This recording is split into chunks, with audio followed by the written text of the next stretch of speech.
Natuto na raw ang San Mateo Rizal sa mga nakalipas na mga pagbaha. Maaga raw sinunod ng mga taga roon ang abiso ng mga lokal na opisyal para lumikas. Pati na nga ang mga presong inabot ng baha e nagawang ilikas. At nakatutok live si Cesar Apolinario. Cesar, nakakatuwa naman pakinggan yan.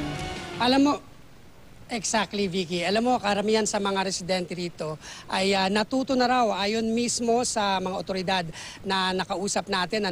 Dahil sa nagdaang maraming bagyo, partikular itong bagyong Ondoy noong 2009, ay natuto na ang mga residente at kusa na silang lumilikas mula sa kanilang mga bahay papunta sa mga evacuation center.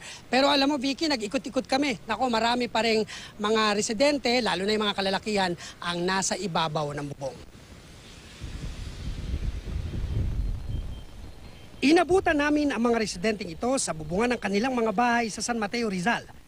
Halos lahat mga kalalakihan, ang iba naghihintay ng rescue o di kaya'y nagbabantay ng kanilang mga gamit. Kuya! Woo! Oh, kailangan mo sundo! Ito yun po, oh. Ayun po, oh. Hoy! Bumaba ka yan! Mag-aalas sa isang umaga nagsimula ang mabilis na pagtaas ng tubig sa ilog ng San Mateo Rizal. Sa kuha ng CCTV sa Batasan San Mateo Bridge sa Banaba.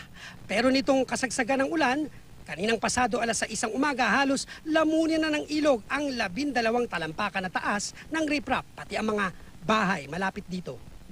Hanggang tuluyan ang naglaho makalipas ang 3 oras. Dahil natuto na raw ang mga taga rito sa mga nagdaang bagyo, madaling araw pa lang lumikas na ang karamihan, lalo na yung malapit sa ilog. Ang mga residente nakahanap ng kanlungan sa ibabaw ng tulay. Ano po yung pamilya niyo nasaan?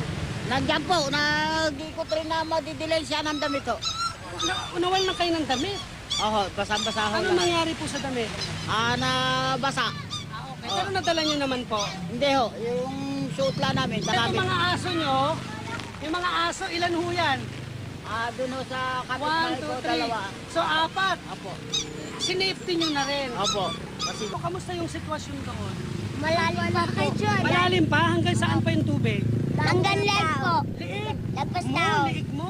Opo. Lagpas tao. Lagpas tao na bata, matanda. Matanda. Pero may ilang nagpaiwan, gaya ng mga lalaking ito na nagbantay sa kanilang ari-arian. Dahil nakapwesto sa gilid ng ilog ang kulungan ng San Mateo Rizal, bago pa tumaas ang tubig, inilikas na ang mga inmate at pansamantalang dinala sa San Mateo National High School. Mismong alkalde ng San Mateo nagulat sa kakaibang galaw ng tubig sa ilog. Ang sabihin mo na parang traidor. Kasi handa, buti nga handa. Buti siguro sa baba, doon sa downfall natin, doon sa bandang Cainta, bandang Marikina, doon talagang hindi rin siguro makonti ng tubig. Kaya sa amin, maaring dahil ang river tributaries natin silted na. So malaking Punong-puno na ng putik. palagay ko. Sa gitnang bayan, kapansin-pansin din ang biglang pagtaas ng tubig. Sa loob lang ng halos 1 oras, naglahong parang bula ang estruktura sa compound na ito. 21 meters ang critical level sa San Mateo River. Pero dahil tuloy-tuloy ang pag-ulan, umabot ito sa 23.3 meters. Mahigit 1 metro na lang, aabuti na ang tinaas nito noong kasagsagan ng baha na iniwan ng bagyong Ondoy. Para maiwasan ang sakunang dulot ni Ondoy, mismong mga otoridad at mga residente nagbayanihan ngayong panahong marami sa ating kababayan ang nangangailangan ng tulong. Kami po yung tumutulong diyan sa mga natrap. Kasama namin yung rescue ng ng Mormons, yung Sayon at saka Buklod Town. Nagsanib po kami para may rescue namin yung mga tao.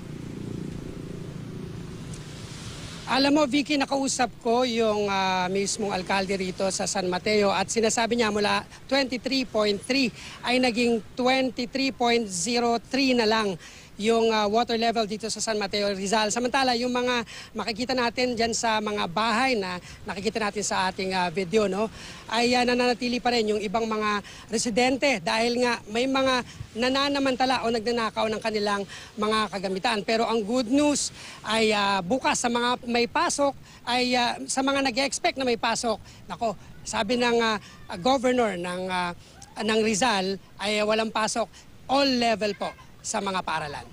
Vicky? Alright, maraming salamat sa iyo, Cesar Apolinario.